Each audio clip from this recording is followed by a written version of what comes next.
Well, welcome back to part 2 of our Magruder Trail NEZ Perce Trail. By the way, I've got a couple of housekeeping things to correct. My nephew says I pronounce it NEZ Perce, and he's probably right. It's NEZ Perce. Number 1. Number 2, I don't mean to imply that the NEZ Perce in their journey to flee the cavalry stayed on this entire trail that I'm on this journey. They obviously used, according to my sources, parts of it in their fleeing. And remember, they started over in eastern Oregon by Wallowa Lake. So a couple of housekeeping chores. Well, up until now, we have really identified this trail as the NEZ Perce Trail. But remember, it has also the name of Magruder Pass.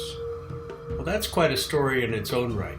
In the 1930s, I think, the CCC group came into this area and improved the trail so it was at least passable with a two-wheel vehicle or four-wheel vehicle on its way to Montana. So that was a project that took this little narrow horse trail, if I'm getting the history correct from my sources, and improved it to a trail wide enough to take a vehicle on. So it became known at that time as the Magruder Trail.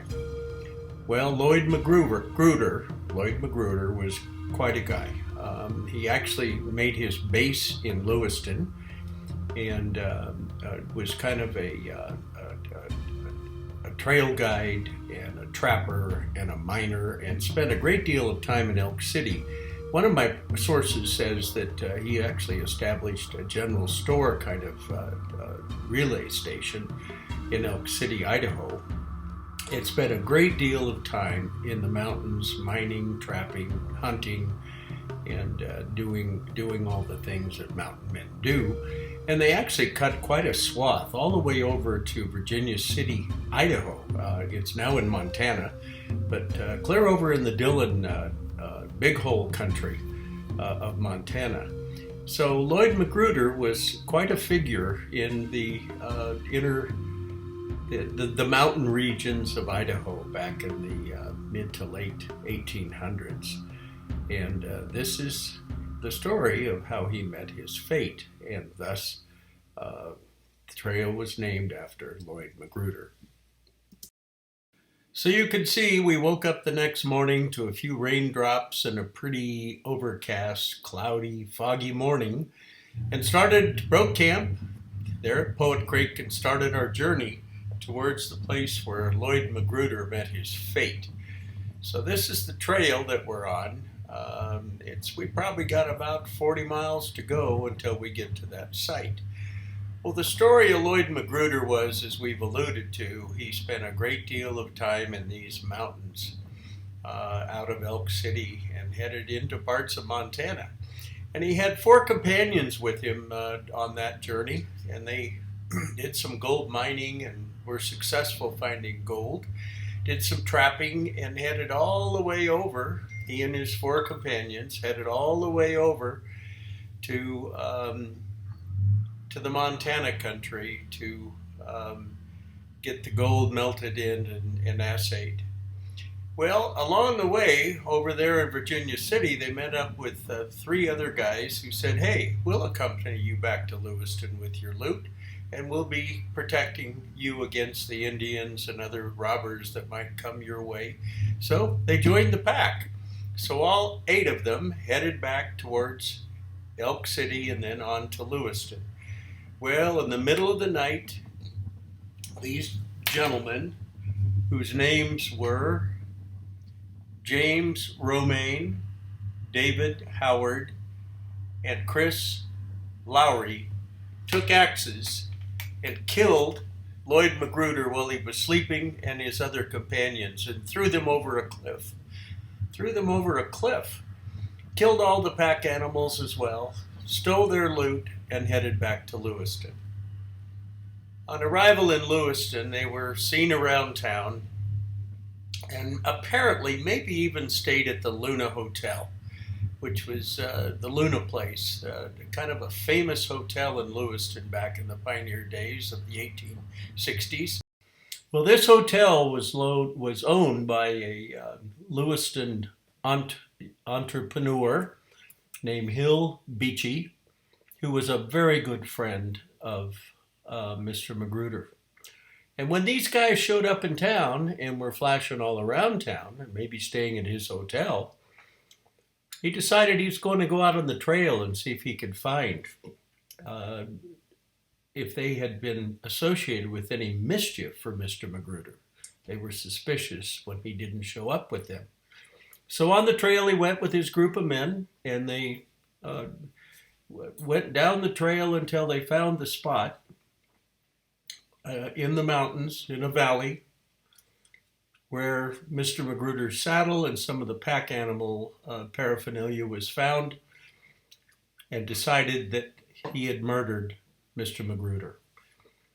So he came back to Lewiston, became deputized by the local sheriff, and by then these three thugs had left town. They headed for Portland and then headed on to San Francisco, but he trailed them. He found out where they had gone and what they were up to. They were going down to the U.S. Mint and have the gold melted into coins. Trailed them to San Francisco, found these men, arrested them, and brought them back to Lewiston for justice. A trial was held, and after that period of time, they were hung. Shortly thereafter, the first hangings in Idaho Territory. So it's quite a story about Mr. Magruder and the fate that he met in the mountains outside of Lansing.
Well, you can see we had some sort of harrowing experiences getting across and around traffic that were meeting on the way, all the way from horse packs to walking people to cars to side-by-sides to ATVs. So anyway, we finally made it to the Magruder massacre site, and this is where Lloyd Magruder met his fate, down over this hill, down in the canyon, probably a stream down there. But that's where they found the pack saddles and other paraphernalia from his party that Mr. Hill Beachy found, and got all the evidence he needed to go back to Lewiston and find these perps that had killed his friend.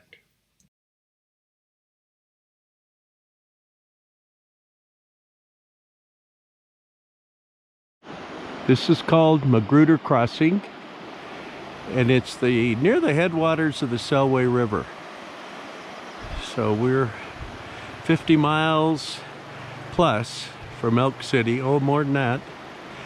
And we've gone about 50 miles today in 2 hours. So we've been booking it. It's been fun. I'm gonna fly my drone later today.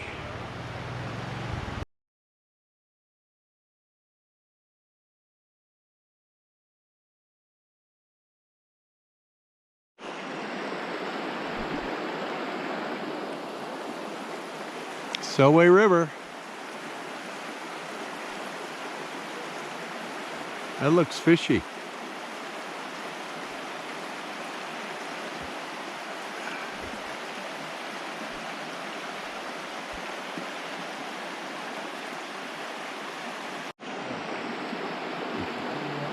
Selway River. That Paradise, what dumps into the Selway? It's big.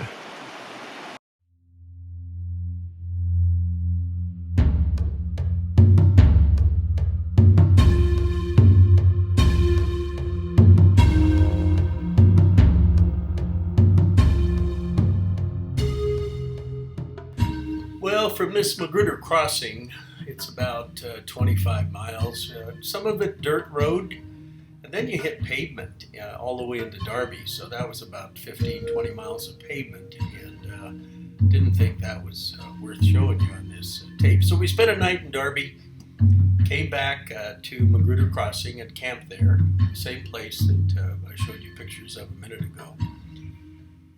And then spent a night there, and the next day came home back to our rigs.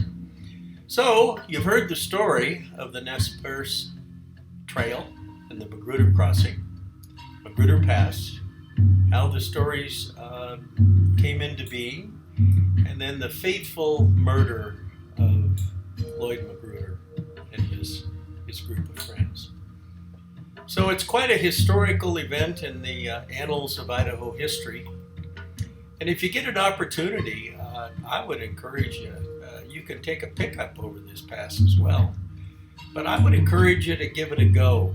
July is probably the best time. Camp out, go with your family, enjoy this incredible part of the world. I wish the forest hadn't burned down, but it is what it is. So if you like this content, 3 things. I'd like you to like it if you feel like it's worthy. Dislike it if you don't. Subscribe, and you need to know that subscribing to my channel is all it does is give you an alert when I post something on the internet. It doesn't cost you anything, so don't be afraid to subscribe. And 3, I'd appreciate comments. Content you might like to hear about, or topics you'd like me to review. Got a number of other adventures that I could share up in the Owyhee Mountains, etc. So let me know what you think. And so that's it for part 2, and that's it for our Magruder Trail. Anyway, I hope you enjoyed it, and we'll see you next time.